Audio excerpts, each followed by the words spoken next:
Hello everyone. So let us start with our new video of Python revision 201. So till the last session we finished the conditional statement, and today we are going to start with loop. So if you have any idea about any of the programming language, you must be aware with some of the basic concepts which are actually very important for all the languages. It is not about the Python language, it is about all the languages. Okay, so loop is one of that concept which is the most important thing to learn any of the programming language. Well, we are talking about Python, so how the loops are working and what all types of loops are there in Python language. Yeah, so all those things we are going to cover. Iteration is also called loop, right? Loop iteration statements, which are the loop statements, are used to execute a block of statements as long as the condition is true. So yes, a block of statements or a single statement, anything is fine. Okay, sometimes we are just working with a single statement, so you can just execute that statement also till the condition is true, right? So loops statements are used when we need to run same code again and again. This is actually used for iteration or repetition. So repetition is the same thing. If you are repeating again and again, sometimes we know like how many times we have to execute our statement, and sometimes we are not aware like how many times exactly we want to execute it. So for that also we have a different types of loops are given. So while loop is used to execute same set of instruction or instruction multiple times. Okay, so if you will go for the types of loop, we have three types. We have while loop, we have for loop, and we have nested for loops. So while loop is also called indefinite loop, right? Indefinite loop. Indefinite means like you are not sure about the number of times one loop is executing. That is called indefinite loop. Okay, for loop is also called definite loop, which is going to work for a fixed number of times. So definite loop. And the third one is nested for loop. So nested is one inside another, one inside another is called nested. So like the pattern programming, and if the same thing you want to do it again and again, like suppose you are finding the factorial of a number, and if one number you want to find the factorial of a single number, you will go for while or for anything, it's fine. But if they are asking you to find the factorial of some 10-20 numbers, in that case you have to work with nested loops. Okay, nested, one loop inside another loop. Okay, so let us start with the detailed explanation of all the types of loops. So we are starting from while loop. So first is while loop. It is used for non-fixed number of iterations, where the number of iterations or repetitions are not fixed. Not fixed, okay? So it is going to work with respect to a particular condition. Till the condition is giving you true result, the loop will be in continuation. And whenever you will get a false result of the condition, it will be the termination point, and you will be out from the loop. The compiler will come out from the loop. And this is also called conditional loop because it is completely based on a condition. So when the condition become false, the loop will transfer you to you out from the loop. Okay, that will be the termination point. The condition is checked for all the iterations. So here we have the syntax. The first part is, first you will take the control variable and you have to initialize it. Initialize it means to give the initial value, to give initial value to the control variable. The variable which you are using in a loop is called a control variable. I'm not feeling so well, so yeah. So initialization, to initialize the value of the control variable. What is a control variable? The variable which we are using in a loop is called control variable.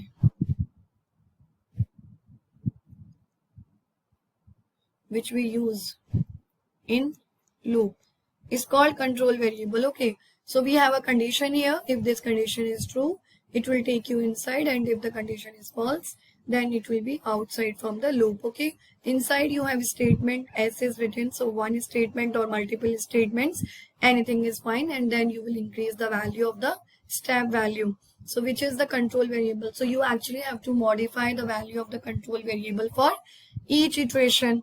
So this is actually the while loop is going to work with respect to this syntax. So if we will take one example with respect to the given syntax, so here we have the x is your control variable. So the loop is actually based on this x variable only, right? This is your step value, this is your initialization part, because we are providing the initial value. So this is the initialization, and here you have the body. Inside the body you have the statement. So in this actually we have a single statement, right? Now you can check how the things are working. So we can check the dry run of it. So dry run is how actually the loop is working. So you can see the value of x is 1. So 1 is less than equal to 4. So this condition is evaluating true. True means it will print the value of variable x. X is 1. So it will display 1. And then will increase the value of x variable by 1. So now this will become 2. So 2 is less than equal to 4, right? That's also true. And it is going to display 2 here. And will increase the value of this x variable by 1 again. So then this will become 3. So 3 is less than equal to 4, condition is true again, will display 3. And then because of this counter variable, it's going to increase the value of this x variable by 1. So this will become 4, and the condition is actually working for 4 also, because less than and equal is also there.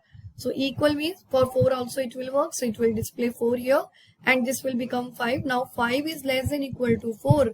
That is false. So false means you will be outside from the loop. So the output of this code is 1, 2, 3, 4. So this is the dry run. See, dry run is very, very important to understand. With the help of dry run, you will be able to understand like the code is working properly or not. This is the way to cross check your code manually. Okay, without writing on the system also you can check whether the code is working properly or not with the help of dry run. Okay, so yeah, next is while loop we can use with else statement also. Okay, in Python they have introduced this else with the help of while loop, for loop. Okay, so how the things are working, please check it out. We have x is equal to 1. This is again the initialization part. Okay, and then we have a while loop. Here you can see these two statements are indented. So this is the body of while. Okay, so body of while will work when the condition till the condition is evaluating true. So please check the value of x here. 1 is less than 3. So this particular condition is true only, and this is going to print the statement inside while loop. Value of x is inside while loop. Value of x is the x is 1. So this will be displayed. Then we are increasing the value of x variable by 1. So this will become 2. Now 2 is less than 3. So again the condition is true only. So it will display inside while loop value of x is 2. Right. Now this will become 3 because the increment, this is going to increase the value counter. So now this will become 3. 3 is less than 3 is false. Okay. So if it is false, you will be, for false, when the while is, loop is completely executed, and then the false will take you to the else block. Okay, and then whatever is written inside the else block will work. Inside else value of x is, inside else value of x is, so here the value of x when you will check, so this will be 3. Okay, so it will display 3 here. So the answer is 3, right? So how the else block is working, you have to remember. For the, if the while loop is completely executed, so after that the compiler will move to the else block, and whatever the statements are there inside the else will be executed. So that's all about while. Now we have one program here, and in this program write a program in Python to find out the factorial of a given number. Given number means like you can take it, actually the given number is for the given with the help of assignment operator.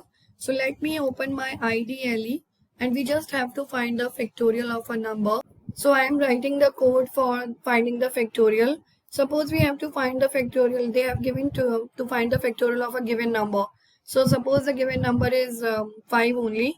Now how can we calculate the factorial? It is, you just have to multiply all the values coming from 1 to the number. So number is 5 only, so I'm just multiplying all this. So 1 into 2 into 3 into 4 into 5, which is I think 120. So 120 is actually the factorial of number 5. How can we do it? With the help of a program. And we are done with while loop, so obviously we will do it with the help of while. So I'm taking while I is less than equal to the number is inside variable x, okay, and then we will calculate it. So fact is equal to fact into I, okay, and you need to increase the value of I, so I is equal to I plus 1. Value check what all variables we are using here. We have to display the output, so print, and here you will display it factorial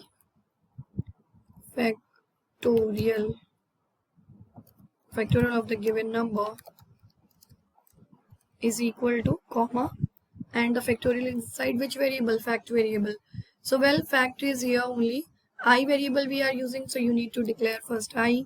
X variable is already initialized. Fact variable, so fact also you will take it 1. I is equal to I plus 1. So let us check our code, and it's always good to check, I mean to execute it by our own. And here I am getting 120, which is the perfect output for the code, okay. So this is the way, I mean how it is working. Just check it one more time. I value I have taken at 1. So 1 is less than equal to 5. So this is evaluating true, right? It will go inside and this is going to find the multiplication of the number. So first value of fact is 1. So 1 into 1 will give 1. Then this will become 2, and 2 is less than equal to 5. So fact is equal to, fact value is already 1. So 1 into 2, 2, then 2 into 3, 6, then 6 into 4, 24. And then 24 into 5 is 120. So like that only it is calculating, and you can see first it will do the repetition part will be the body, the scope of while loop only. Once you have calculated the value of this fact variable, then you have to just display the output, and which is inside which variable? Fact variable. So here we are displaying the output, okay. So let us move to our stuff. So yes, so this question is done only. Now moving to the next one, we have infinite loop, okay. So infinite loop is what? Infinite, the name itself is actually giving you the idea about this loop. Infinite, this is going to work infinite times, okay. So here you can see how or which condition is actually making a loop to execute infinite times. So x is equal to 5, then x value is 5 only, so 5 is equal to 5, right? So condition is true only. And here you please check, we are displaying inside loop, so it will display inside loop. Now you please check, there is no increment decrement, so there is no update statement for the control variable. Actually the controlling is taking place with the help of control variable now, and there is no way, actually no statement is there which is updating the value of this control variable. That is fixed only with 5, and the condition is also fixed. So obviously it is going to work infinite times without a fixed output, okay. Inside loop, and this is going to hang your system, okay. So if there is no step value or the modification is missing in the scope of the loop body, so it will make your loop execute infinite number of times. So well, moving to the next type of loop, we have a for loop now. So what is that for loop? It is used to iterate over items of any sequence such as a list or a string. So the items of a list are fixed, the number of characters in a string are fixed, so it is also called, it is going to work for a fixed number of times. Well, the syntax for loop is for well in sequence, and this sequence is a list or a string, okay, because they both are considered as sequence only. And the statements here, so you can check one, you can use this for loop with the help of this syntax also, or with the help of in range function also you can use the for loop. So in range is going to work with respect to a particular range. So here you can see the starting value is 3. This is the starting value, right? Starting value of the loop, and 5 is the end value of the loop. Now the point is end value is excluded, okay, and the starting value is included. So well, excluded, what does it mean? It is actually starting from 3. So the first value of I will be 3, and then it will work for 4, but not for 5 because 5 is excluded. So it will work 1 less than the value given for end value. So it will work for 3 and 4. Well, we are just displaying the value of I only, so it will display 3 and 4. So in this way it will work with in range function. And the sequence example, we can take any example here. Okay, I'll take one example for sequence. Like let me take it here itself. For sequence, suppose one list is there, okay. So for list, I mean you are not sure about the list, that's what I'm just ignoring it as of now. But when we will do the list chapter, at that time I will take this for loop and will explain it to you. Okay, now we have the for loop in range function. You can see here 3 parameters are there. The previous example was of 2 parameters. So if 3 parameters are there, the first and the second parameters are the same only. This is the start value and this is the end value, and this third one is the step value. So like if you want to move in a forward direction, if the value is plus, you want to move into the backward direction if the value is minus. So if the plus value is there, you want to do in the forward direction, the loop will move into the forward direction, and if the value is negative, it will move in the backward direction in reverse order.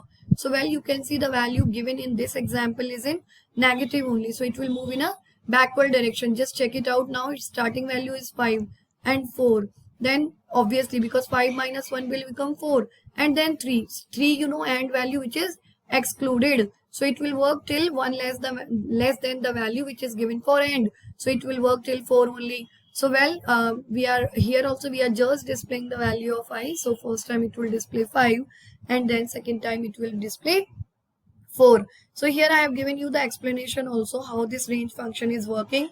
You have the start value from where the loop control variable will start executing. You have the stop value which will generate up to the value, but that value is not included, but not including in this number. This is excluded, okay? And the step value is something that will decide in one iteration like how many steps you want to take, okay? So that is the step value. So I hope you are clear with this for loop. One more example, you remember we covered this else part in the while also. Like else you can use for while, so like that you can use this else in for also, okay? So please check it. We have so here we have for I in range, you please check the values.